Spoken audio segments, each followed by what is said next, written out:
Hello everyone, welcome back to the OAG-RC. I am Craig, thank you very much for stopping by the channel today.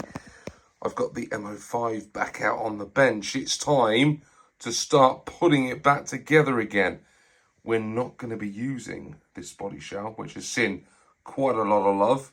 The NSU TT Jägermeister, that is going to be done and retired.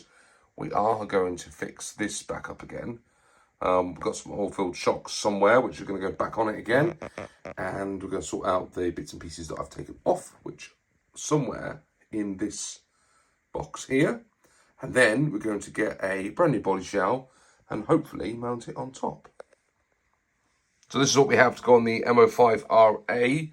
We've got a Mini Cooper body shell from Fat Bodies. And there is some of their decals there. It comes with these cool mini stickers and also window masks, which is something I like to see. And we've also got some awesome mini style wheels to go on it as well. And we are going to paint this one in British Racing Green. So that, hopefully, is what's going to end up on our M05RA. So I've just found out that the current setup of the M05RA is in a long wheelbase setup for this body shell, and I need to convert it across into a short one. So I need to follow the instructions on how to do that, and it's a little bit overwhelming. So I'm going to start taking it apart and see if I can work out what I've got to change. So we're all in bits. The rear is what you've got to disassemble, and this piece here gets flipped around like so, and then reattach. That changes the arms at the back. And then this piece here, which is the suspension mount bolts onto, has moved from these two holes back to those holes there.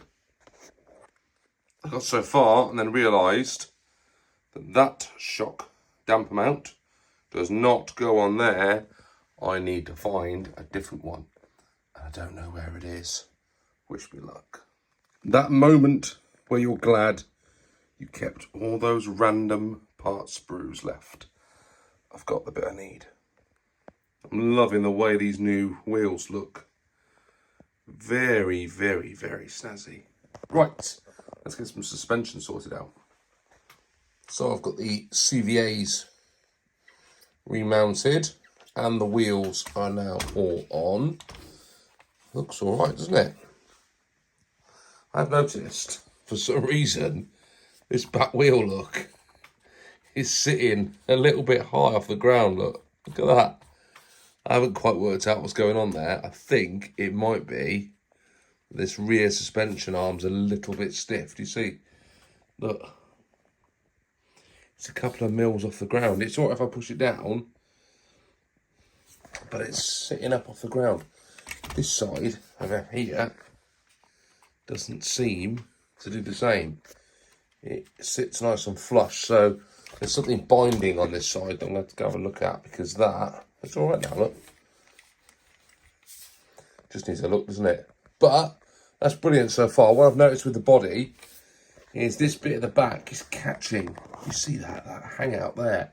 That's not in the instructions. I think that's specific to the long wheelbase. So what I'm probably going to do is butcher that off the back with a hacksaw and get rid, because I don't think it's necessarily needed, look. So I think that'll just cut off the back and the body will slot right on top of it then. Another nice little hop up there. I've got aluminium steering crank. You can see it. So that's all set up now to turn the wheels. And it's quite smooth. Fully ball raced. Very nice little bit of setup there. Next thing to do is to work out what motor we're putting in inside there. So I've still got some bits and pieces to sort out on the chassis. I've got all the steering modifications to finish up. I've got to reattach those front fenders as well. But what I thought I'd quickly show you guys is that I did the body shell the other day. And yes, I've got to drill it out and mount it, but the wheels seem to line up with the arches reasonably well. Looking good, isn't it? So I've got to get the body posts remounted on the inside of here, drill the body shell out, and then we will be ready to mount that up. Now, I'm just trying to remember if I've got any other hop-ups left to do on this. I don't think I have. What I am disappointed about is it's still, even with those oil-filled shocks, it's still a bit bouncy. And I think it's because of the springs. I think they're just wound way too tight. And I don't know what to do to try and make it different. Do I take the tension out by removing that maybe? Will that help it?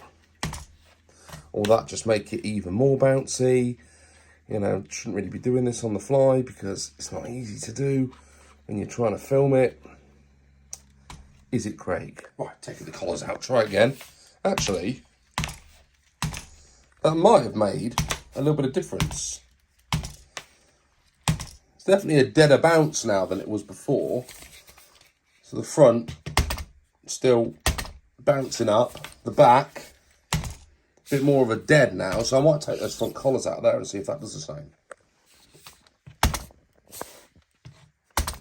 Still a bit of a bounce, I think, at the front. The back seems a lot better. I think I might go with that. Take the tension out a little bit and see if that helps. With the suspension travel, it bottoms out on the back. It's quite a lot of clearance. I'm quite impressed by the amount of clearance. The TTO2 rallies, you couldn't get your hand underneath the chassis, but you can get a full hand underneath the back and the front of this one, which means it's got more ride height than the TTO2 does, which is great news. So I'm going to go ahead and finish this up, and then we'll take a look at what it looks like once it's all finished. I always love getting down into the hobby room and doing a little bit of RC work. So what I've decided to do is just remove the back of the M05 there with the trusty hacksaw. And what we've now done is cleared out that gap there, ready for the body shell to go on top and shorten the wheelbase a little bit. A valuable lesson has been learnt today.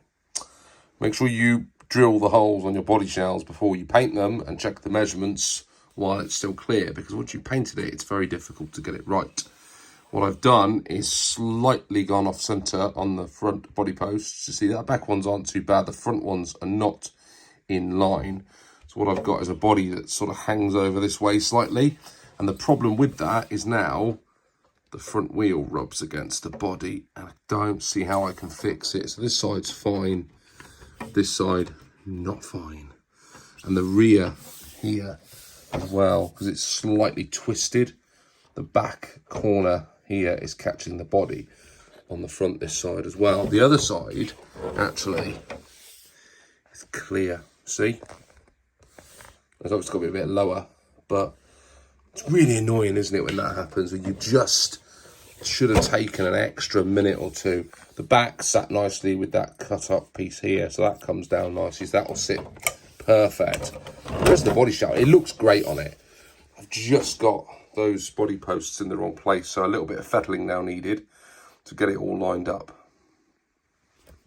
Status update number 847. I have remounted the side fenders, which is designed really just to keep all the guts and mud and stuff out of the motor, I think. We've reattached the steering mechanism, so that all now works nice with that racing steering column. I am debating whether or not to put this bit of Lexan back on the front. That was almost like an added protection for the bumper. But I think I'm just going to remount the bumper because the mini body shell comes pretty close to the front. So I don't think there's much room under there. By the way, I've given up on the body shell because it's just not working at the minute. So I've lost my Lexan scissors. So I can't cut the polycarbonate wheel arches down any further. You can't see that. I'm going to cut those out a little bit either side and just take a little bit of the trim off. That'll hopefully help the wheels move freely underneath the body. Gosh, it turned out to be a wild mission. I thought it was going to be a nice simple little upgrade. It's taken me forever. I forgot how light these chassis are, but also how incredibly heavy they are at the front once you've got the motor in there.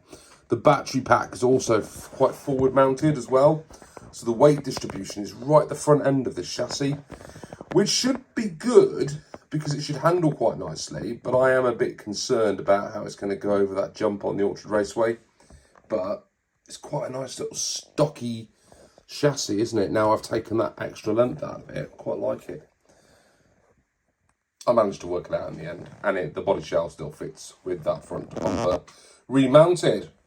Right, let's get some electronics in next. All you electronic purists better look away, because I don't do tidy wires. I just do them wherever they shall fit. When I was putting this ESC in, a load of dirt and rubble fell out of the ESC as I was mounting it up into here. That's because this ESC was originally in this chassis, and it just shows that when you rally a car, you really do rally a car.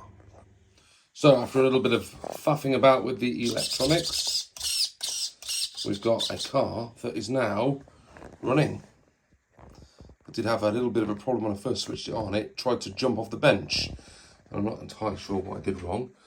Okay, so all that's left now to do is to cut the body out, sort the electronics out. Yes, I know, there's still a mess.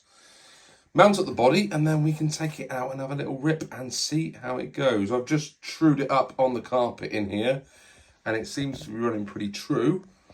I quite like it. I think changing the wheelbase has really improved it quite a lot. Just that couple of centimetres off, it's really nimbled up the whole chassis. I'm looking forward to giving this a drive. I did only put a silver can in there in the end. I was talking about maybe putting something a bit more powerful in, but I've just gone with the silver can. We'll start off there and we'll see how it goes. But I am really impressed with how this is turning out. So we've sort of got the body mounted. Still not quite right, I don't think, but it will do as a runner. I hope you enjoyed watching me transform this into a mini body shell and a short wheelbase. Let's see how this gets on the Orchard Raceway next season. Thanks for watching. See you all soon on the OAG. Bye for now.